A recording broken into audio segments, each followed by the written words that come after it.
கொள்ளையடிப்பதற்கு ஒரு துறை, இந்துக்களை இன அழிப்பு செய்வதற்கென்று ஒரு துறை, அந்த துறைக்காக அடியாள் வேலை பார்ப்பதற்கு ஒரு காவல்துறை. இவ்வளவுதான். இது ரெண்டும் சுருக்கமாக சொல்ல போயாச்சுன்னா, நீதிமன்றத்தில் போய் இந்த கோவிலை திருப்பி அந்த இந்துக்கள் மீட்பதற்காக என்ன உதவி உண்டோ அதை நாம் செய்யலாம், அதை பற்றி பிரச்சனை இல்லை.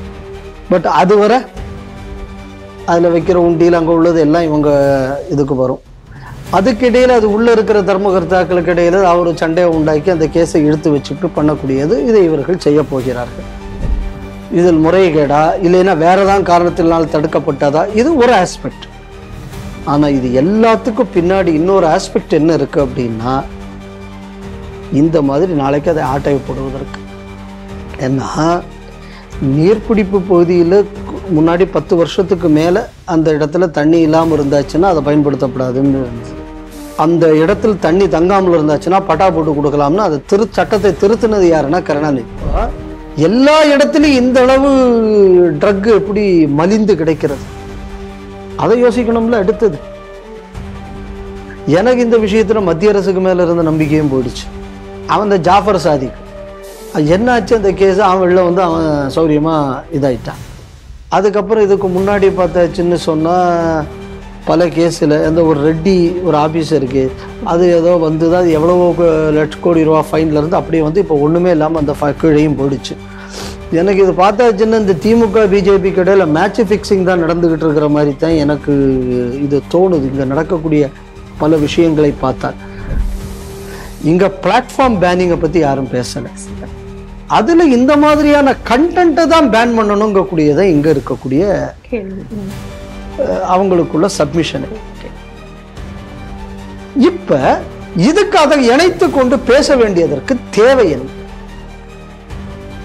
இது 2வது முறையோ என்னவோ இந்த மாதிரியான இதை வைத்து சுப்ரீம் கோர்ட்ல இந்த பக்கத்து நாட்டில் இருக்கக்கூடிய இதை கோட் பண்ணி ஒரு தீர்ப்பு என்பது சொல்லப்படுகிறது. 2வது தீர்ப்போ என்னன்னு நினைக்கிறேன்.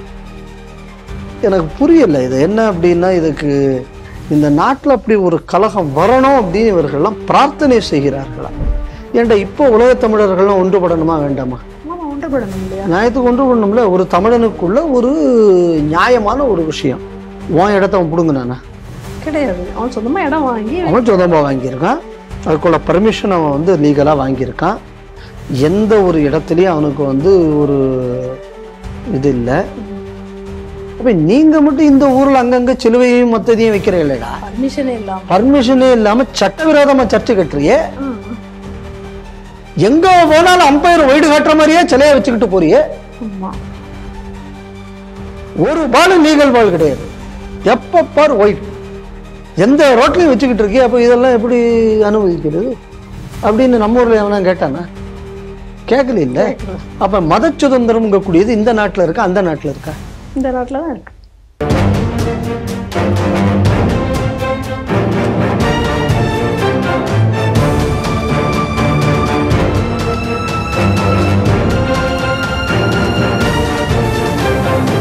ஸ்ரீ டிவி நேயர்களுக்கு வணக்கம். இன்றைய செய்திகள் சிந்தனைகள் நிகழ்ச்சிக்கு உங்களை வரவேற்கிறோம். இன்றைய செய்திகள்: பெரம்பலூர் மாவட்டம் வேப்பூர் காருகுடி கிராம கோயிலை ஆக்கிரமிக்கும் அறநிலையத்துறை மக்கள் எதிர்ப்பு. 16 கோடியில் தூர்வாரியதாக கணக்கு. கிரிக்கெட் மைதானமாகும் ஏரிகள். கோவை பாலியல் வன்கொடுமை, முதல்வர் கொடுத்த விளக்கத்தால் அதிர்ச்சி. ஆபாச படங்களுக்கு தடை விதித்தால் கொந்தளிப்பு ஏற்படும், உச்ச நீதிமன்றம். அமெரிக்க சுதந்திர தேவி சிலையை விட உயரமான முருகன் சிலை, வயிற்றெரிச்சலில் மதமாற்ற கும்பல். இந்த செய்திகள் குறித்து நாம் திரு பாலகௌதமன் அவருடன் சிந்திக்க இருக்கிறோம். வாருங்கள் நேயர்களே.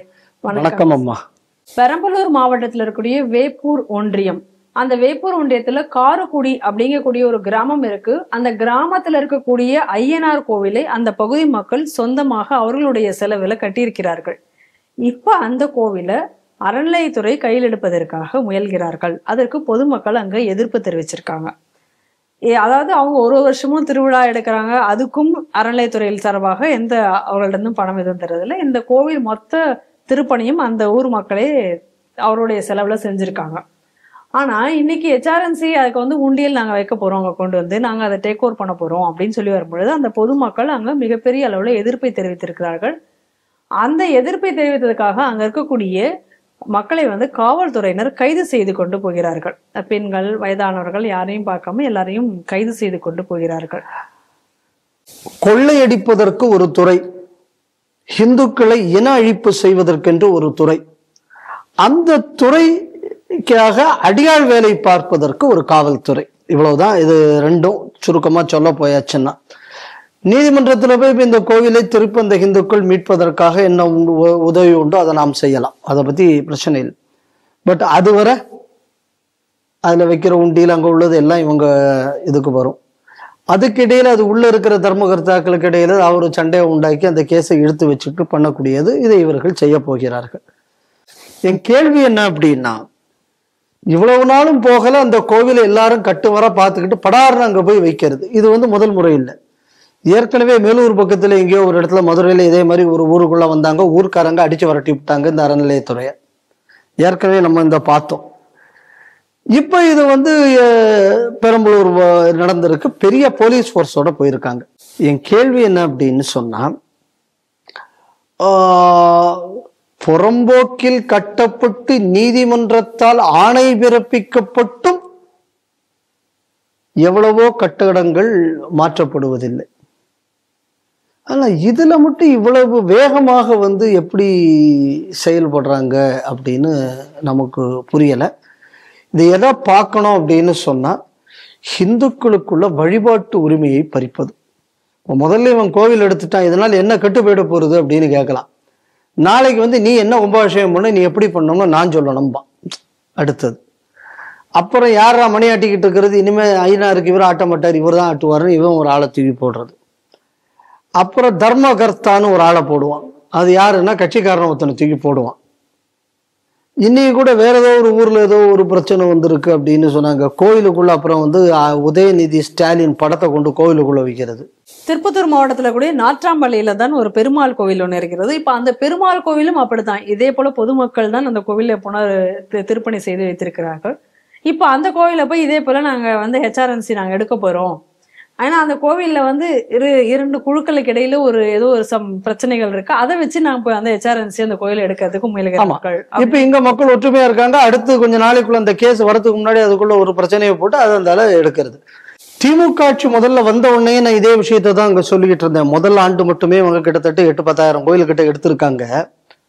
இதன் நோக்கம் என்ன அப்படின்னா, ஒட்டுமொத்தமாக கோயில்களை இந்துக்களிடமிருந்து பிடுங்கியாச்சுன்னா நாளைக்கு கொள்ளையடிக்கிறது ஒரு பக்கம், ஹிந்து சமயத்தை பற்றிய முடிவெடுக்கக்கூடிய இடங்கள்ல இருந்து ஹிந்துக்களை நீங்க அப்புறப்படுத்தியாச்சு அப்படின்னு சொன்னா ஹிந்துக்கள் திமுக தயவில் தான் இருக்க முடியும். அப்புறம் எப்படி வழிபாடு நடத்தணுங்க கூடிய நான் தான் முடிவு பண்ணும். ஸோ இந்த மாதிரியான ஒரு பெரிய ஒரு சதித்திட்டத்துடன் இந்த செயலை வந்து திமுக அரசு செய்து வருகிறது. நான் ஆட்சி வந்த நேரத்துல சொன்னேன், உங்களுக்கு ஞாபகம் இருக்கலாம். இன்னைக்கு அது வந்து முழுமையடைந்து வருகிறதுங்கக்கூடியதான் நம்ம பார்க்கணும். அதனாலதான் அரசு ஆலயத்தை விட்டு வெளியில அனுப்புறதை தவிர இப்ப நமக்கு வேற வழியே கிடையாது. பாருங்க, ஊர்க்காரங்க கோயிலை கட்டுறாங்க, இவன் வந்து திடீர்னு அந்த கோயிலை விட்டு இந்துக்களை கட்டி இது. நான் என்ன கேட்கிறேன் அப்படின்னு சொன்னா, சரிடா இப்ப வந்து நிறைய கவர்மெண்ட் ஆபீஸுக்கு இடம் வேணும், அங்கங்க பாசற அறிவாலயம் மண்ணாங்கட்டி ஆலயம்னு கட்டுறையில கவர்மெண்ட் ஆபீஸுக்கு எடுத்துக்கலான்னு எடுக்க முடியுமா? முடியுமா? முடியாது இல்ல. அப்போ இதன் நோக்கம் என்ன அப்படின்னா, கிறிஸ்தவன் துலுக்கன் அவனுக்குள்ள மத விஷயங்களை அவன் முடிவு பண்ணி அவன் செய்துப்பான். ஹிந்துவுக்கு அந்த உரிமை கூட கொடுக்க கூடாது. அதனால திருப்பி சொல்லி ஏதோ சேர்பாபு செயல்திறமை செய்ததும் இல்லை. சேர்பாபு ஒரு கூலிக்காரர், மிஷனரியும் கம்யூனிஸ்டும் அழகா பிளான் போட்டு கொடுக்கறான். அந்த பிளானை இன்னைக்கு வந்து திமுக செயல்படுத்துகிறது. ஹிந்துக்கள் வழிபாட்டு உரிமையை இழக்கிறார்கள். ஹிந்துக்களின் இன அழிப்பு என்பது ஆலயத்திலிருந்து இன்று ஆரம்பித்திருக்கிறது என்பதைத்தான் இந்த செய்தி மறுபடியும் நமக்கு உறுதியாகிறது. செங்கல்பட்டு மாவட்டத்துல கனமழை பெஞ்சாலும் கூட ஏரிகள் வந்து நீரின்றி வறண்டு தான் கிடக்குது. கிட்டத்தட்ட 80% ஏரிகள் நீரின்றி வறண்டு கிடக்கிறது. ஒரு கிரிக்கெட் மைதானங்களா இருக்கு அப்படின்னு சொல்லி இன்னைக்கு அங்க ஏரிகள் வந்து முழுமையா தூர்வாராததான் காரணம் அப்படின்னு சொல்லிட்டு சமூக ஆர்வலர்கள்லாம் கவலை தெரிவித்திருக்கிறார்கள். அவங்க என்ன சொல்றாங்க அப்படின்னு சொன்னா, ஏற்கனவே வந்து ஊரக வளர்ச்சித்துறை சார்பில் வந்து இதற்காக வந்து ஏப்ரல்லே வந்து அரசு வந்து இதுக்கு பரிந்துரை செய்திருக்காங்க. கிட்டத்தட்ட 200 ஏரிகளை வந்து தூர்வாருவதற்காக 16.1 கோடி ரூபாய் இதுக்காக ஒதுக்கியும் இருக்காங்க. அது மட்டும் இல்லாம என்ன பண்றாங்க, ஏப்ரல் 16ஆம் தேதியிலேயே இதுக்காக டெண்டர்லாம் போட்டு திருப்போரூர் ஒன்றியத்தில் இருக்கக்கூடிய தையூர் ஏரியில பூமி பூஜையோட வேலையெல்லாம் தொடங்கும் அப்படின்னாங்க. அது போல பல ஊர்கள்ல இதே போல பூமி பூஜை போடப்பட்டிருக்கு, தூர்வார வேலை தொடங்கும்னு சொல்லிட்டு. ஆனா இப்படி போட்ட இடங்கள்ல எதுலையுமே வந்து அந்த பூஜை போட்டதோட சரி, அதுக்கப்புறம் எந்த ஒரு தூர்வாரும் வேலை எதுவுமே நடக்கவே இல்லை. அதனால என்ன ஆச்சு அப்படின்னு சொன்னா, மழை வந்து நல்ல மழை பெஞ்சதுக்கு அப்புறமும் கூட இவ்வளோ தண்ணி வந்து ஸ்டோரேஜ் ஆகாம எல்லா தண்ணியும் வேஸ்டா போச்சு. அதனால வந்து வெறும் வந்து கொஞ்சம் ஏரிகள்ல தான் இப்ப நீர் நிரம்பி இருக்கு. இதுக்கு வந்து ஒரு உதாரணமா நம்ம வந்து ஒரு சான்றோட சொல்லணும் அப்படின்னு சொன்னா, ஊனமாஞ்சேரியில சித்தேரி ஏரி இருக்கு. அது வந்து இப்ப பாத்தீங்கன்னா இப்ப கூட வந்து பாருங்க மாசடைஞ்ச நிலையில தான் இருக்கு. 10% கூட அந்த ஏரி வந்து நீர் நிரம்பல. அதனால 200 ஏரிகள்ல வந்து தூர்வாரியதா சொல்ற கணக்குங்கிறது வெறும் பொய் கணக்கு தான் அப்படின்னு இப்ப சொல்லியிருக்காங்க. இத 2 இதுல பார்க்கணும். கூபத்தை சரி பண்றேன்னு சொல்லி முதலைய காட்டி தின்ன கூட்டம். அதனால ஏரி நீர்நிலைகளை வைத்து திருட்டு கணக்கு எழுதுறது, வீராணத்துல திருடியது.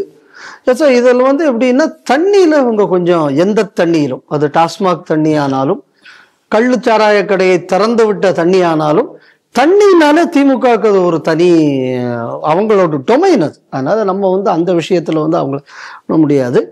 எல்லா இடத்திலும் பூமி பூஜை நடந்தது, ஆனா எந்த இடத்துலயும் வேலை நடக்கல. அப்ப இது ஊழல் அப்படின்னு நீங்க சொல்லலாம். இல்ல நடந்ததுன்னு முடிஞ்சு போச்சு ஃபைலு, நமக்கு தெரியாது. ஆனா இதுல இன்னொரு ஆஸ்பெக்டும் இருக்கு. இந்த பல இடங்கள்ல என்ன அப்படின்னா, இந்த ஏரிக்காக காசு ஒதுக்குவாங்க. ஆனா பொதுவா அந்த இடத்துல வந்து பிற்காலத்துல அந்த ஏரியை ஆக்கிரமிப்பதற்கான ஒரு சதியும் நடக்கும். இது திமுக ஆட்சிகள்ல, திராவிட ஆட்சிகள் அதிமுகனாலும் சரி, இதுல ரொம்ப ஒரு சின்ன உதாரணம் நான் சொல்றேன். இந்த மெட்ராஸ்ல இந்த பூந்தமல்லியிலிருந்து இந்த பக்கம் இந்த இது வரும், இந்த கூவமாறு, இந்த பார்த்தீங்கன்னா அந்த கூவம் ஆற்ற ஒட்டி எல்லாம் இந்த தண்ணி நிறைய வரும். இந்த ஒவ்வொரு இதுலேயும் வெள்ளக்காடாகும். வெள்ளக்காடு ஆகும்போது ஐயோ மழை அதிகம் போயிடுச்சு. அப்புறம் இங்கே தான் ஒரு ரைமிங்கில் பேசுகிற மேயர் எல்லாம் கூட வச்சுக்கிட்டு இருக்காங்களே, ரெயின் என்னாச்சுன்னா ட்ரெயின் ஆயிடும்னு. அதுக்கப்புறம் இப்போ என்ன சொன்னாங்க, 14 சென்டிமீட்டருக்கு போனான்னா மெட்ராஸ் தாங்காதுன்னு அந்த அம்மாவே சொல்லுது. அது போன இதில் என்ன சொல்லிச்சு, எவ்வளோ இது பண்ணாலும் ஒன்றும் ஆகாது, நாங்கள் 4,00,000 கோடி ரூபாய் செலவு பண்ணிட்டோம்னது. ஸோ அதனால வந்து இந்த மாதிரி கணக்கு சொல்லி ஏமாத்துறதுங்கக்கூடியது அவளுக்கு ரொம்ப வாடிக்கையான விஷயம். அப்போ இந்த கூவமாறு வரக்கூடியது நான் ஏன் சொல்ல வரேன் அப்படின்னா, இப்போ நீங்கள் அங்கே வந்தே அப்படின்னா இந்த கூவத்தோட சிஸ்டம் இங்கே பார்த்தீங்கன்னா அங்கே நிறைய ஏரிகள் உண்டு. இந்த பக்கம் கடம்பத்தூர் ஏரி, அதுக்கு அந்த பக்கம் இன்னொரு ஏரி, அது ரெண்டுக்கு இடையில கசவநல்லாத்தூர் ஏரின்னு ஒன்று உண்டு. இந்த கசவநல்லாத்தூர் ஏரியை பற்றி நான் ஒரு 10 நாளைக்கு முன்னாடி, ஏதோ 15 நாள் முன்னாடி ஏதோ ஒரு பேப்பரில் படித்தேன். அது ஏதோ ஒரு நகர், அந்த நகருக்குள்ள வந்து தண்ணி பிரச்சனை, தண்ணி தேங்குகிறது அப்படின்னு ஒரு இது. என்ன வேடிக்கை அப்படின்னு சொன்னா, அந்த கசவநல்லாத்தூர் ஏரி இருக்குல்ல, அத பூவை மூர்த்திங்கக்கூடிய பேர்ல அதை வந்து ஆக்கிரமிச்சு அதுல ஒரு கட்டிவிட்டான். கட்டினதுக்கு அப்புறம் என்ன ஆகுறது அப்படின்னு சொன்னா, அந்த இதுல வரக்கூடிய தண்ணி, அந்த கூவம் ஆத்துல வர்ற தண்ணிய ஏரிக்கு போறதுக்கு எதனா கால் இருக்கும், இவனை கால் அடைச்சு விட்டுறது. இந்த மெட்ராஸ் அதிகமா வந்து இந்த சைட்ல, அதாவது இந்த கூவம் ஆத்துக்கரையோட நிறைய இன்னைக்கு தண்ணிக்குள்ள போகுதுக்கு காரணம் அந்த கசவநல்லாத்தூர் ஏரி. இந்த நியூஸை பார்க்கக்கூடிய ஏதாவது பிடபிள்யூல நியாயமா இந்த நாடு உருப்படணும்னு நினைக்கக்கூடிய யாராவது அந்த இடத்துல போய் பாருங்க. ஏதோ ஒரு பூவை மூர்த்தி, ஏதோ ஒரு நகர்னு ஒரு போர்டை போட்டு வச்சிருக்கானு. இப்ப என்னடான்னு அதுக்கு அடுத்த பக்கத்துல வந்து கடம்பத்தூர் ஏரி வருது. அந்த கடம்பத்தூர் ஏரிக்கரையில இப்ப ஆக்கிரமிப்பு வர தொடங்கியாச்சு.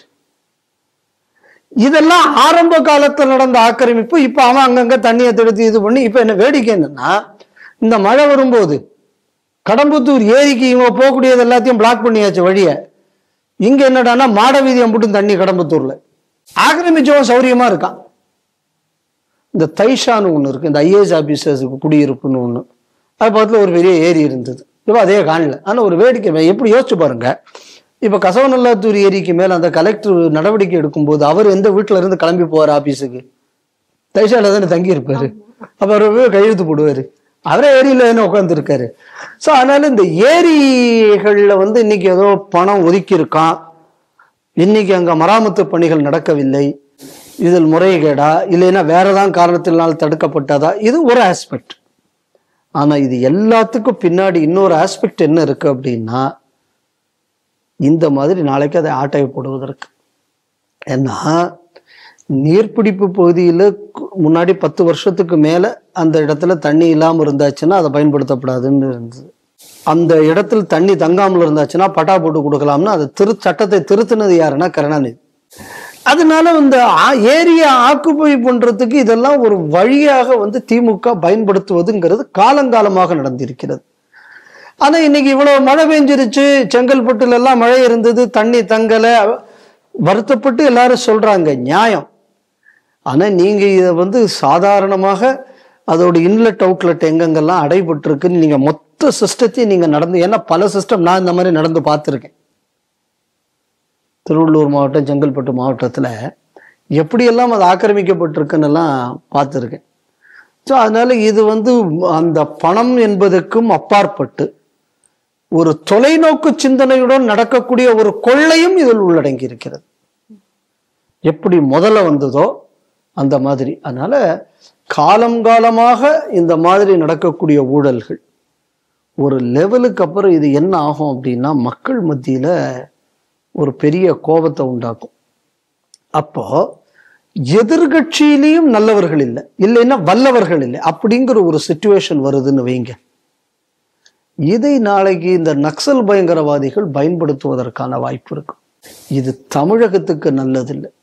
அதனால இந்த ஊழலாட்சி ஒழியணுங்கக்கூடியது அரசியல் மாற்றத்திற்கானது மட்டுமல்ல, தமிழகத்தின் பாதுகாப்பும் இதில் அடங்கி இருக்கிறதுங்கிறத நம்ம புரிஞ்சுக்கணும். கோவை ஏர்போர்ட்டுக்கு அருகே ஒரு பெண் பாலியல் பலாத்காரம் செய்யப்பட்ட செய்தியை நேற்றுக்கு நம்ம பார்த்தோம். அதற்கு சம்பந்தமாக ஸ்டாலின் அவர்கள் இன்னைக்கு ஒரு அறிக்கை சோசியல் மீடியால இன்னைக்கு வெளியிட்டிருக்கார்.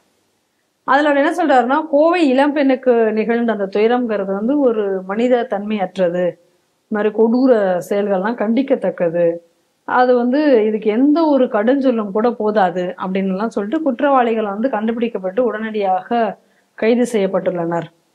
ஆனா சுட்டு போலீஸ் பிடிச்சிருக்காங்க, இன்னைக்கு 3 பேரை செய்யப்பட்டிருக்காங்க. அதனால 1 மாசத்துக்குள்ளார குற்றப்பத்திரிகையெல்லாம் தாக்கல் செய்து அதிகபட்ச தண்டனையை நான் பெற்றுத்தரணும்னு சொல்லியிருக்கேன் அப்படின்னு எல்லாம் சொல்லிட்டு கடைசியா அவர் சொல்ற பாயிண்ட் தான் நம்ம பார்க்கணும். மேலும் மேலும் நம் மகளிர் அனைத்து துறைகளிலும் அடையக்கூடிய ஒரு முன்னேற்றம் தான் இத்தகைய ஒரு வக்கிர மிருகங்களுடைய ஆணாதிக்க மனநிலைக்கு அந்த முற்றுப்புள்ளி வைக்கணும் அப்படின்னு சொல்லியிருக்காரு. முழுமையான முற்போக்கு சமூகம் நம்ம மாறுவதற்கு அதான் வழிவகுக்கும் அப்படின்னு அவர் சொல்லியிருக்காரு. இந்த முற்போக்கு பிற்போக்கு பேசக்கூடியவங்க வந்தப்புறம் தானே இவ்வளவு கிரைம் அகேன்ஸ்ட் உமனே நடக்குது முதல்ல. ஆமா, இதுக்கு முன்னாடி இவ்வளவு கிரைம் இல்லை. இந்த கிரைம் கூடினதே என்னன்னா இந்த மாதிரி முற்போக்குகள் வந்ததுக்கு அப்புறம் தான். ஒண்ணு. ரெண்டாவது, நல்லா தெரிஞ்சுங்க, ஒரு கேவலமான விஷயம் நடந்தது, மிருகத்தனமானது, மன்னிக்கப்படக்கூடாத ஒரு விஷயம். எதை கவனிக்கணும் அப்படின்னு சொன்னா, இன்னைக்கு இந்த விஷு பெரிய அளவுல வர்றதுக்கு முன்னாடி இன்னைக்கு நான் பார்க்கக்கூடிய பல இடங்கள்ல பார்த்தா ஜாதி பிரச்சனைகளை பத்தின நியூஸ் வருது. எந்த அளவு இன்னைக்கு மீடியால வெவ்வேறு நியூஸை கொடுத்து டைவர்ட் பண்ணியிருக்காங்கன்னு பாருங்க. ஆமா, உண்மைதான். ஏதாவது இந்த விஷயம் நியூஸ் பேப்பர்ல அதிகம் ஃபிளேர் அப் ஆகக்கூடாதுன்னு இன்னைக்கு ஒரு முக்கியமான கலெக்டர்லாம் நாய் பிடிச்சாகலாமே. ஆமா, எதுக்குன்னா அங்க ஏதோ வர்றாராம் கலெக்டர் ஆபீஸுக்கு, யாரு உதயநிதி யார் வர்றாராம், அதுக்காண்டி கலெக்டர் நாய் பிடிச்சது, இதெல்லாம் பெரிய பெரிய நியூஸா போட்டு இன்னைக்கு மொத்தத்துக்குள்ள பேப்பரை இன்னைக்கு ஃபில்அப் பண்ணிட்டாங்க. இவ்வளவு தூரம் நடந்த ஒரு கொடூரத்தை பத்தி எந்த நியூஸ் பேப்பரையும் பெருசா வந்துடக்கூடாது, அது ஒரு டாக்கிங் பாயிண்டாவே வந்துடக்கூடாது அப்படிங்கிறதுல இன்னைக்கு ரொம்ப தெளிவாக தமிழ்நாட்டில் உள்ள செய்தி தொடர்பு துறை, அதுக்கப்புறம் மேஜர் பத்திரிகைக்காரங்களும் அவங்க ஆளுகதான். அதனால அவங்க அதை உறுதிப்படுத்தி விட்டார்கள் என்கூடியதை நம்ம புரிஞ்சுக்கணும். அதாவது பெண்கள் படிப்படியாக வளர்ந்து முன்னேறக்கூடியது தான் இந்த ஆணாதிக்கவாதிகளுக்கு மனநிலைக்கு முற்றுப்புள்ளி வைக்கும். மனநிலைக்கு முற்றுப்புள்ளி வைக்கும். ரைட்டு. அப்படி ஒரு முன்னேறி வந்த பொண்ணுக்கு தானே இந்த மாதிரி விஷயம் நடந்திருக்காதான். ஆமா, அண்ணா யூனிவர்சிட்டியில் நடந்த பொண்ணு அதே போல. ஆமா, அதுவும் அப்படி வந்ததுதான். யார் அந்த சார் இன்னும் தெரியாதுன்னு நினைச்சு முடிஞ்சு போச்சு அந்த மேட்ரு. ஸோ அங்கேயும் இதே மாதிரி படித்து வந்த பெண் தான். இது யார் இந்த மாதிரி அறிக்கைகளை கொடுத்து ஏமாத்த பார்க்குறாங்கன்னு எனக்கு புரியலை. அப்போ என்ன அப்படின்னா, கிரைம் அகெயின்ஸ்ட் விமன் அதிகம் இருக்கு. வந்தது அவ்வளவு யாருன்னா போதையில் இருந்தார்கள். எந்த போதை கேஸ் எடுத்தாலும் அவன் கஞ்சா தான் அடிச்சிருப்பான் தமிழ்நாட்டில். ஆமா, ஏன்னா மற்ற ட்ரக்குக்கு பேர் வந்ததுன்னா அதுக்கு பெரிய அஃபென்ஸ். கஞ்சானா அந்த அந்த ஒரு பர்மிசிபிள் லிமிட்டுக்கு கீழே இருந்தான்னா சின்ன தண்டனை. இப்போ எல்லா இடத்துலையும் இந்த அளவு ட்ரக் எப்படி மலிந்து கிடைக்கிறது, அதை யோசிக்கணும்ல. அடுத்தது எனக்கு இந்த விஷயத்துல மத்திய அரசுக்கு மேல இருந்த நம்பிக்கையும் போயிடுச்சு. அவன் இந்த ஜாஃபர் சாதிக் என்னாச்சு அந்த கேஸ், அவன் வெளில வந்து அவன் சௌரியமா இதாயிட்டான். அதுக்கப்புறம் இதுக்கு முன்னாடி பார்த்தாச்சுன்னு சொன்னா பல கேஸில் அந்த ஒரு ரெட்டி ஒரு ஆஃபீஸருக்கு அது ஏதோ வந்து அது எவ்வளவோ லட்ச கோடி ரூபா ஃபைன்ல இருந்து அப்படியே வந்து இப்போ ஒன்றுமே இல்லாமல் அந்த கீழையும் போயிடுச்சு. எனக்கு இது பார்த்தாச்சுன்னா இந்த திமுக பிஜேபி இடையில மேட்ச் ஃபிக்ஸிங் தான் நடந்துகிட்டு இருக்கிற மாதிரி தான் எனக்கு இது தோணுது, இங்கே நடக்கக்கூடிய பல விஷயங்களை பார்த்தால். அதே மாதிரி நீங்கள் இன்னைக்கு நடக்கக்கூடிய இந்த தொடர்ந்து தமிழ்நாட்டில் நடக்கக்கூடிய பெண்களுக்கு எதிரான வன்முறை, அங்கேருந்து ஏதாவது ஒரு நோட்டீஸை மட்டும் அங்கேருந்து அந்த ஆணையத்துல இருந்து அனுப்புறது, அதுக்கப்புறம் அந்த கடப்பில் போட்டுடுறது. ஸோ நான் ஆரம்பத்தில் அடிக்கடி நான் சொல்லிக்கிட்டு இருக்கிறது, எனக்கு ஒரு நம்பிக்கை இருந்தது. மோடி ஆட்சி ஆரம்பத்தில் வந்தபோது ஒரு பொலிட்டிக்கல் ஒரு ஸ்லோகன் உண்டு. என்ன அப்படின்னு சொன்னா, பொலிட்டீஷியனுக்கு தெரிஞ்ச அவங்க ஃபாலோ பண்ணக்கூடிய தம்பு ரூல், நேம் தம், ஷேம் தம், நெவர் கன்விக்ட் தம். இன்னைக்கு மத்திய அரசும் இதைத்தான் ஃபாலோ பண்ணுதான்னு எனக்கு தெரியல. இதை பாருங்க, அந்த வேங்கை வயல்ல கடைசியில் என்ன பட்டியலன் தவிர போய் கடந்துட்டான்னு சொல்லி கேச முடியாச்சு. உடனே அதுக்காக ஒரு நாள் ஒரு சின்ன ஒரு வருத்த அறிக்கையை விட்டுப்புறம் நான் இந்த கூட்டணியை விட்டே வெளியே வர மாட்டேன்ட்டாரு யாரு, திருமா. அப்போ நம்ம எதை கவனிக்கணும் அப்படின்னா, அரசியலுக்காக எது வேண்டுமென்றாலும் செய்யக்கூடிய, அது எதிர்கட்சி ஆளுங்கட்சி எல்லாம் ஊர் மன இதாத்தான் இருந்துகிட்டு இருக்கு இன்னைக்கு. இதை வந்து இன்னைக்கு சாதகமாக திமுக பயன்படுத்துகிறது. இப்ப இது இவ்வளவு பெரிய ஒரு இஷ்யூ நடந்திருக்கு, இது ஒரு லா அண்ட் ஆர்டர் இஷ்யூவா இல்லையா? கண்டிப்பாக. இது விவாதிக்கப்பட வேண்டுமா, விவாதிக்கப்பட வேண்டாமா? நிச்சயமாக.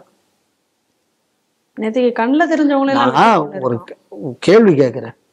ஒரு கவர்னர் ஒரு பத்திரிகைக்காரி எப்படி தட்டிவிட்டாராம், அதுக்கு ஐயோ பெண்களுக்கு இது என்ன மரியாதை இல்லாம நடந்து கொண்டாருன்னு எவ்வளவு நாள் எழுதினேங்கடா வளைச்சு. ஆமா, ஏன்டா இப்ப ஏர்போர்ட்ல இருந்து வந்த ஒரு பொம்பளை ஒருத்தன் கடத்தி கொண்டு போய் இது பண்ணியிருக்கானே, ஏன்டா அப்ப அந்த ஒரு சாதாரணமா தொட்டது உனக்கு அவ்வளவு பெரிய வன்முறை ஆயிடுச்சுன்னா இது என்னவா?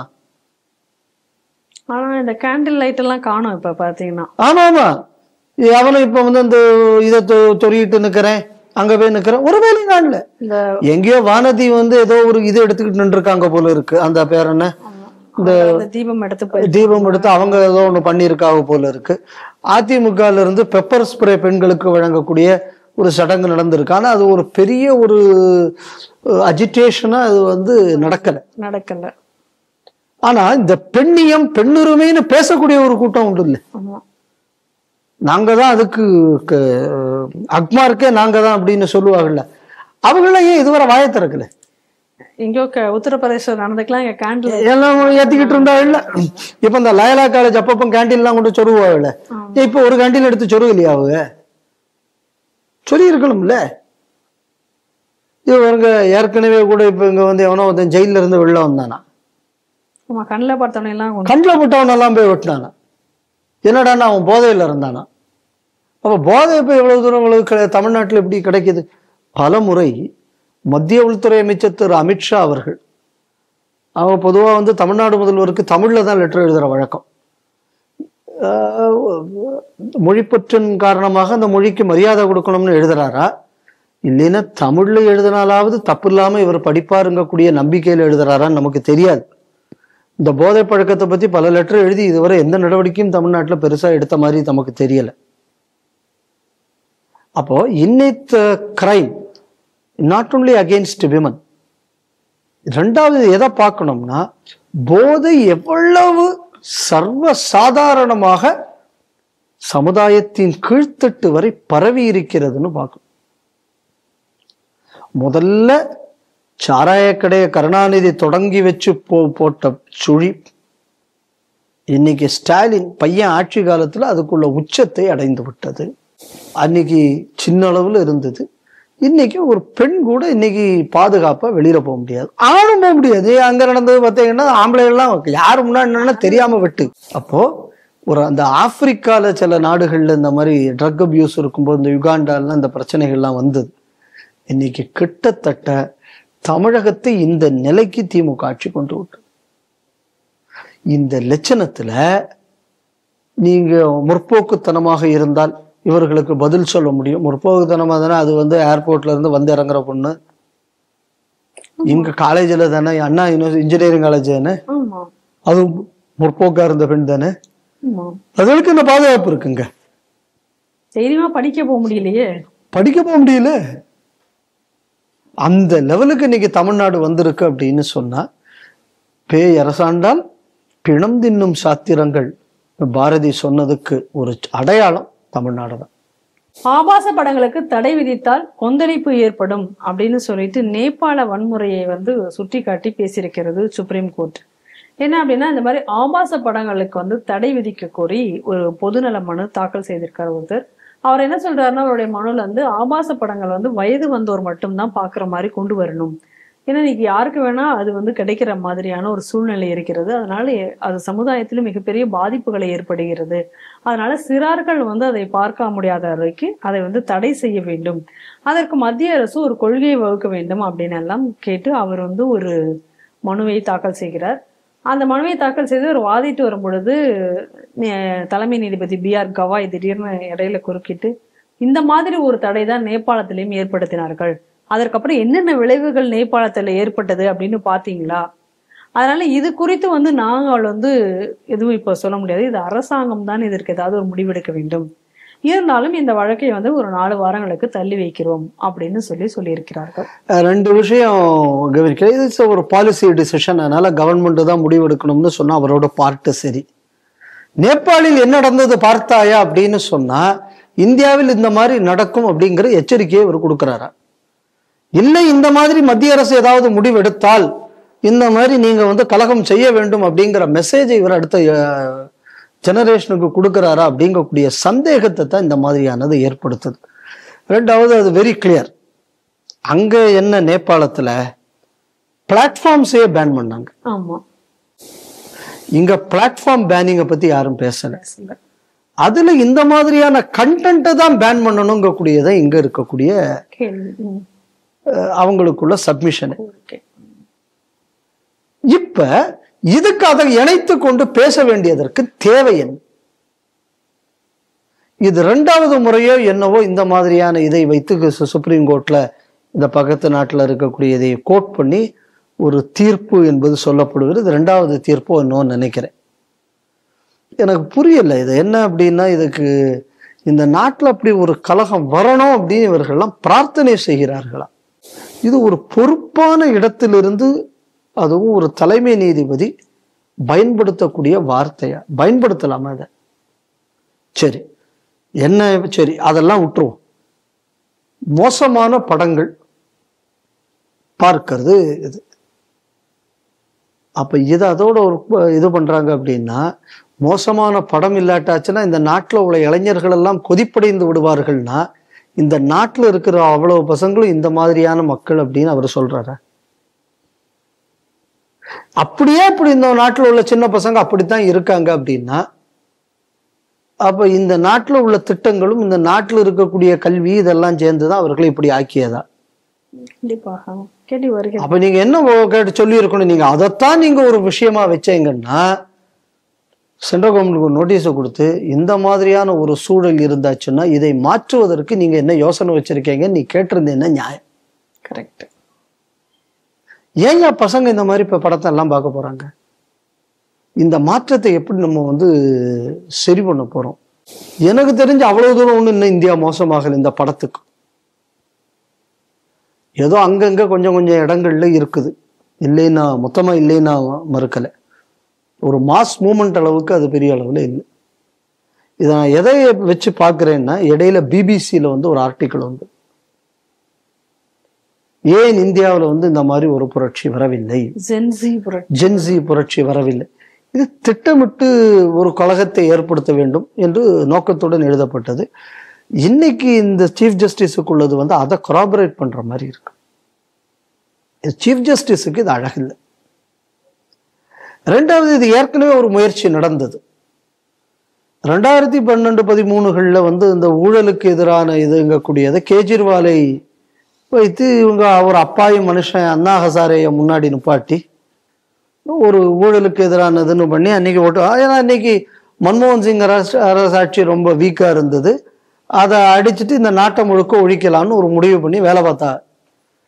நல்ல காலத்துக்கு இறையருளால் நரேந்திர மோடி என்பவர் அன்று பிரதமர் வேட்பாளர் அப்படிங்கக்கூடிய களத்துக்கு வந்து இந்த நாட்டை காப்பாற்றினார். அன்னைக்கு மட்டும் மோடிஜி வராமல் இருந்திருந்தால் இங்க வந்து அன்னைக்கு 2014 இருந்த சூழலுக்கு ஒரு தொங்கு பார்லிமெண்ட் வந்து நாட்டை குட்டிச்சோராக்கி ஒழிச்சிருப்பானுங்க.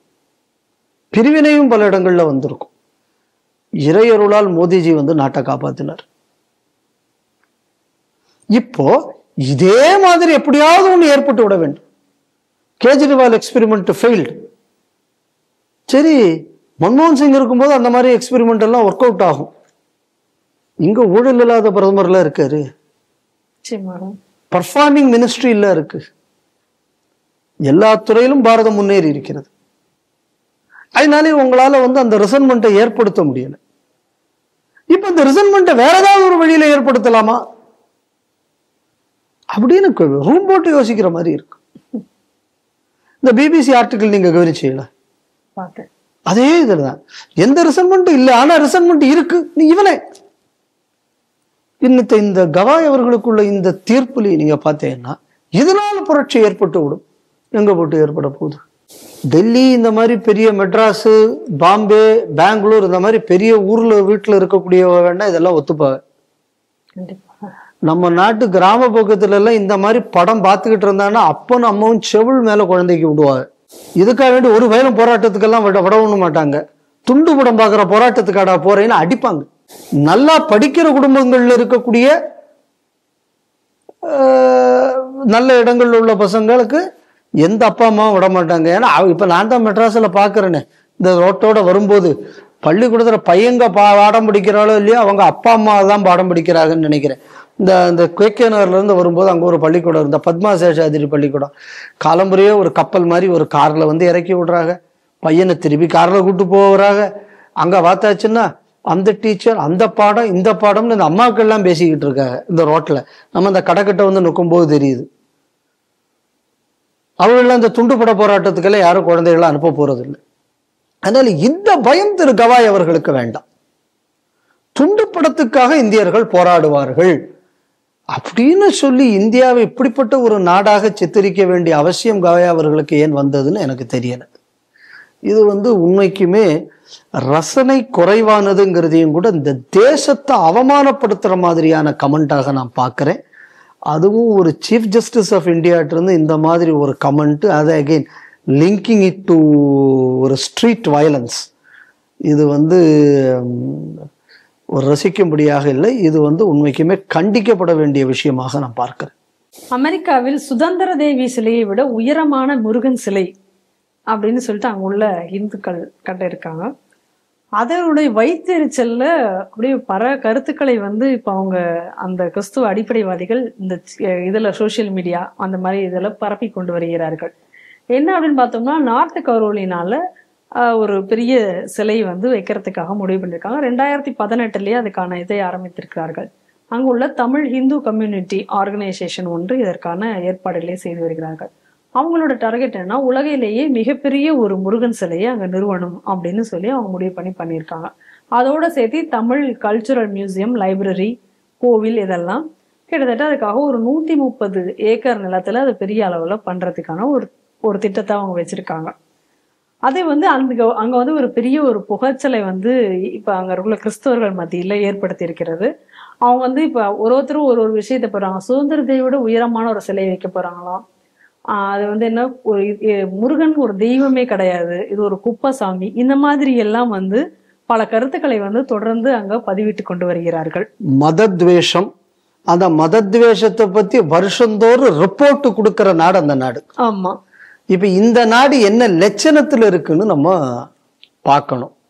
அதனால நான் எப்பவுமே நான் தெளிவா சொல்லுவேன், இந்த ஏதோ டெமோக்ரஸி அந்த நாட்டுல இருந்து தான் வந்தது, டாலரன்ஸே வெஸ்ட்ல இருந்து தான் வந்தது இப்படின்னு ஊர் உலகத்துல ஏமாத்திக்கிட்டு இருக்காங்கடான்னு நம்ம சொல்லிட்டு இருக்கோம். இந்த அந்த சூப்பர் இந்த ஒயிட்ஸ் அவங்க மத்தியில தான் இது வருது. நான் ஏற்கனவே உங்களுக்கு நல்ல ஞாபகம் இருக்கலாம், ட்ரம்ப் ஜெயிக்கும் போது நான் ஒரு விஷயம் சொன்னேன். இந்த ட்ரம்ப் ஜெயிக்கிறதுனால என்னன்னா இந்த லெஃப்ட் லிபரல்ஸ் எல்லாம் கொஞ்சம் எக்ஸ்போஸ் ஆவான். அதே நேரத்துல அவனுக்குள்ள அந்த வெள்ளை ஆணவத்தனுங்கிறது ஒரு நாளும் குறையாது, அதுல ஜாகிரதையா இருக்கணும்னு ட்ரம்ப் எலெக்ஷன் ஜெயிச்ச அன்னைக்கு நான் சொன்னேன். அதை வரவேற்று சொல்லிட்டு, ஏன்னா அவன் வந்ததுனாலதான் அங்க உள்ள யூனிவர்சிட்டி எல்லாம் ஓப்பன் ஆச்சு. அந்த யூனிவர்சிட்டியிலங்கிறது எந்தெந்த நாட்டுக்கெல்லாம் இவனுங்க பணம் அனுப்புறான், எங்கெங்கெல்லாம் என்னென்ன வேலை செய்யறான், இந்த அவ்வளவு விஷயம் நமக்கு தெரிய வந்தது. இந்த லெஃப்ட் லிபரலுக்குள்ள அந்த மொத்தமும் வெளியில வந்தது. அதே நேரத்தில் அவனுக்குள்ள அந்த வெள்ளை அந்த ஏகாதிபத்தியத்தனம் அது குறையாது. நம்ம சொன்ன மாதிரியே தான் அது நடந்துகிட்டு இருக்கு. இது இந்த பேசிக். அதனால நீங்க பாருங்க, எதையும் ஒரு கருப்புனே அவனே இன்னைக்கு வர உனக்கு போப்பாக்கி இருக்கானா? கிடையாது. ஆக்க மாட்டான். இவனுக்கு சமத்துவத்தை பத்தி நம்மள்ட்ட எல்லாம் கிலோமீட்டர் பத்திரிகை எழுதி நமக்கு தருவான். இது இவனுக்குள்ள நேச்சர். ரெண்டாவது, நிறைய பேர் இந்த உலகத்தில் அங்கே தமிழர்களுக்கு மரியாதை இல்லைன்னு எல்லாம் கத்துவோம்ல நம்ம ஊர்ல. இப்போ இந்த தமிழ் கடவுள் முப்பாட்டனா, முப்பாட்டன் முருகன், அப்புறம் என்னோட தமிழ் கடவுள் முருகன், வேற எதுவும் கிடையாது எல்லாம் பேசுவாங்கல்ல நம்ம ஊர்ல. ஏன்டா ஒரு பயிலும் இப்ப வாயை திறக்கல? முருகன் சொல்லு தானே, அது நடத்துறது ஒரு தமிழ் அமைப்பு தானே, அதை வைக்கிறாங்க. இப்ப ஏன் ஒரு பேர் அதை பத்தி வாயை திறக்கிறது இல்லை? ஏன் இப்ப இந்த வெளிநாட்டு வாழ் அயல் நாட்டு வாழ் தமிழர்களுக்குன்னு ஒரு இது வச்சிருக்காங்கல்ல? வச்சிருக்காங்க. இப்ப ஏன் நீங்க அந்த அயல்நாட்டு தமிழனுக்காக வேண்டி இப்ப நீங்க குரல் கொடுக்கலாமே? கண்டிப்பா. அதாவது உக்ரைன் போர்ல இருந்து மோடி மீட்டு கொண்டு வந்து அதுக்கு இவரு இங்க இருந்து தனியா பண்ணுவாராம். இங்க இருந்து நீங்க கூப்பிட்டாங்க எவனாவது கேட்பானா? எப்படி ஆனாலும் இந்தியன் எம்பசி தான் ஒர்க் பண்ணும், உனக்கு ஏதாவது நடக்குமா? எங்க வெளிநாட்டு மீட்பு எது நடந்தாலும் அதுல நானும் உண்டு ஸ்டிக்கர் ஒட்டுறாள் தானே நீ. ஏன் இப்ப இதுக்கு ஏன் நீ இப்ப ஒட்ட வேண்டியது தானே? தமிழர் அமைப்பு முருகன் இது ஏன் வாயை திறக்க வேண்டியது தானே? லயலா காலேஜ் கூப்பிட்டு ஆப் வச்சிட மாட்டான் கண்டிப்பா, இந்த பயம் இருக்கும்ல. அதனால இது என்ன அப்படின்னு சொன்னா, ஏன்டா இப்போ உலக தமிழர்கள்லாம் ஒன்றுபடணுமா வேண்டாமா? ஒன்றுபடணும் இல்லையா? நியாயத்துக்கு ஒன்றுபடணும்ல. ஒரு தமிழனுக்குள்ள ஒரு நியாயமான ஒரு விஷயம். உன் இடத்த அவன் புடுங்கினானா? கிடையாது. அவன் சொந்தமா இடம் வாங்கி அவன் சொந்தமா வாங்கியிருக்கான். அதுக்குள்ள பர்மிஷன் அவன் லீகலா வாங்கியிருக்கான். எந்த ஒரு இடத்துலயும் அவனுக்கு ஒரு இது இல்லை. அப்ப நீங்க மட்டும் இந்த ஊர்ல அங்கங்க சிலுவையும் மொத்தத்தையும் வைக்கிற இல்லடா, பர்மிஷனே இல்லாம சட்டவிரோதமா சர்ச்சை கட்டுறியே.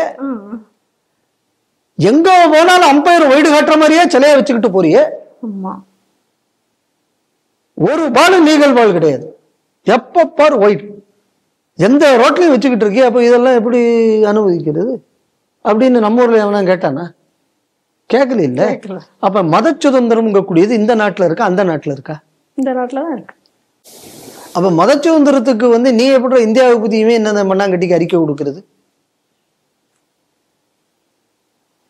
இங்க இருந்து அங்க போனாரு, எப்படி அங்க மேற்கத்திய நாட்டுக்கு போயிட்டு வேற ஏதோ ஒரு ஹால்ல வாடகைக்கு எடுத்து அந்த பல்கலைக்கழகத்தில் பேசினார் ஸ்டாலின் போட்டாங்கல்ல. போட்டாங்கல்ல பெருசா. ஏன்டா இப்ப அங்க ஒரு தமிழ்னுக்குள்ள இது போய் இப்ப அங்க போய் குரல் விடுங்களேன். வாடகைக்கு அவன் இடம் தர மாட்டேன்னு சொன்னானா? சந்தோஷமா கூட்டு போறான். தமிழ்நாடு முதல்வர் வந்திருக்காருயா அப்படின்னு போக வேண்டியதானே, போயிருக்கலாம்ல. அப்ப இங்கிருந்து வெளிநாட்டில் போய் தமிழை காட்டும் முராண்டி மொழி என்று சொன்ன ஈவேராவுக்காக இவர் போவாராம் வெளிநாட்டு. தமிழ் கடவுள் முருகனுக்காக இவர் வெளிநாடு போக மாட்டார். அப்போ தமிழ் இல்ல பிரச்சனை. ஏன்னா தமிழை காட்டும் முராண்டின்னு சொன்னவன் அவனுக்காக போகலாம், தமிழ் கடவுள்னு சொல்லக்கூடிய முருகனுக்காக போகக்கூடாது. பிரச்சனை முருகன் தான், பிரச்சனை தமிழ் தான். இதைத்தான் நம்ம இந்த விஷயத்துல புரிஞ்சுக்கணும். தொடர்ந்து ஆஸ்திரேலியால, கனடால, அமெரிக்காவில் பல ஹிந்து கோவில்கள் மீது தாக்குதல்கள் என்பது கொஞ்ச காலமாக அதிகரித்து வருகிறது. இப்போ கூட நீங்க வந்து 2 விஷயம் பார்க்கணும். ஹிந்து கடைகளில் போய் சாமான் வாங்காத, துலுக்க கடையில் போய் நீ சாமான் வாங்க, அதே நேரத்தில் சீக்கிய கடைகளில் போய் சாமான் வாங்குன்னு பல துலுக்க அமைப்புகள் அமெரிக்காவில் பிரச்சாரம் பண்றாங்க. இப்ப கனடாவில் பார்த்தாச்சு அப்படின்னா இந்தியர்களுக்குள்ள விசாவை கேன்சல் பண்ணணுங்கிறதுக்கான பல முயற்சிகள் இன்னும் நடந்து வருகிறது. அப்போ ஒரு ஹிந்து இன அழிப்புங்கக்கூடியதை சைமல்டேனியஸா இதை எப்படி நான் பார்க்கிறேன் அப்படின்னா, நாட்கள் கடந்து செல்ல செல்ல மோடி அரசு வலுப்பெற்று வருகிறது. இந்தியா மிகப்பெரிய ஒரு பொருளாதார வல்லரசாக உருவெடுத்து வருகிறது. இப்ப இந்தியாவுக்கு எல்லா இடங்கள்ல இருந்து ஒரு அழுத்தத்தை கொடுக்க வேண்டும் என்பதற்காக மிஷனரிகள் செய்யும் நரித்தனமாக நான் இதை பார்க்கிறேன். இது நீங்க வந்து கோயில் மதம் இதெல்லாம் ஒரு பக்கம், இதுக்கு ஒரு நேஷனல் செக்யூரிட்டி ஆஸ்பெக்டும் இருக்கு. இப்ப இது என்ன பண்ணுவாங்க, இன்னொரு நாட்டில் இருக்கக்கூடிய ஒரு ஹிந்து நிறுவனத்துக்கு மேல அப்ப ஏதாவது ஒரு விஷயம் இந்தியா ஏதாவது அவங்கள்ட்ட பேச போகணும், அப்ப ஒரு காம்ப்ரமைஸ் டீல். இதற்கான முயற்சி என்பது இப்போ அங்கங்க நடக்குது. துரதிருஷ்டம் என்ன அப்படின்னா, இதை வைத்து இங்க அரசியல் செய்வதற்கு இங்க உள்ள கட்சிகளும் இந்த கட்சிகளை அவர்கள் பயன்படுத்துகிறார்கள். அதனால இது வந்து ஒரு முருகன் சில விஷயம், ஒரு கரோலினா மேட்ருங்கிறது அல்ல. இது இட்ஸ் நாட் கரோலினாவோடது ப்ராப்ளம் மட்டும் அல்ல. இது ஒரு வெள்ளையம் இல்லாதது அது மட்டும் இல்லை. நம்ம கனடாவில் நடக்குது, இங்க நடக்குது. ஏற்கனவே ஆன்டி இண்டியன் ரேலி ஒன்று ஆஸ்திரேலியாவில் நடந்திருக்கு. இது எல்லாத்துக்கும் பின்னாடி பார்த்தாச்சுன்னா ஒரு மிஷனரி த்ரெட் இஸ் விசிபிள். அதனால இன்னைக்கு மதம், நான் திருப்பி காந்தி சொன்னதான் சொல்றேன், அதை வந்து 5ஆம் படைம்பர் மிஷனரி. இன்னைக்கு இந்த 5ஆம் படையாக இவர்கள், அதனாலதான் அவர் சொல்லுவார், நான் எனக்கு சட்டம் இயற்றும் வலிமை என்று இருந்தால் மதமாற்றத்தை தடை செய்யும் சட்டத்தை நான் இயற்றுவேன் அன்னைக்கு அவர் சொன்னார். இப்ப நம்ம நாட்டுல வந்து இவங்க நம்ம வளர்த்தி விடக்கூடியது எவ்வளவு பெரிய ஆபத்துங்கக்கூடியது இதை வச்சு நம்ம புரிஞ்சுக்கணும். இது ஏதோ நார்த் கரோலினா சிலை அப்படிங்கிறது அல்ல. இது இந்த தேசத்துக்கு எதிரான ஒரு அழுத்தத்தை கொண்டு வருவதற்கு சர்வதேச மிஷனரிகளின் கூட்டு சதியாக நான் இதை பார்க்கிறேன். நன்றி சார். வணக்கம் அம்மா. இன்றைய செய்திகள் சிந்தனைகள் நிகழ்ச்சி இத்துடன் நிறைவு பெறுகிறது. மீண்டும் நாளை சந்திப்போம். நன்றி, வணக்கம், Jai Hind.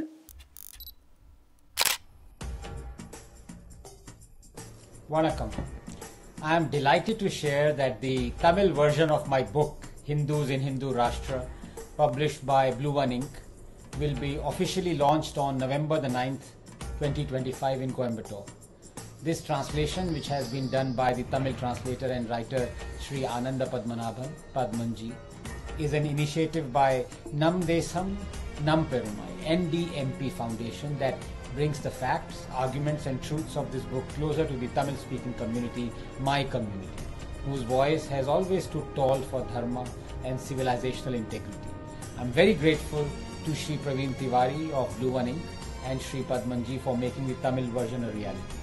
I look forward to being there in person for the book launch and having an interactive Q&A session with all of you. Thank you so much.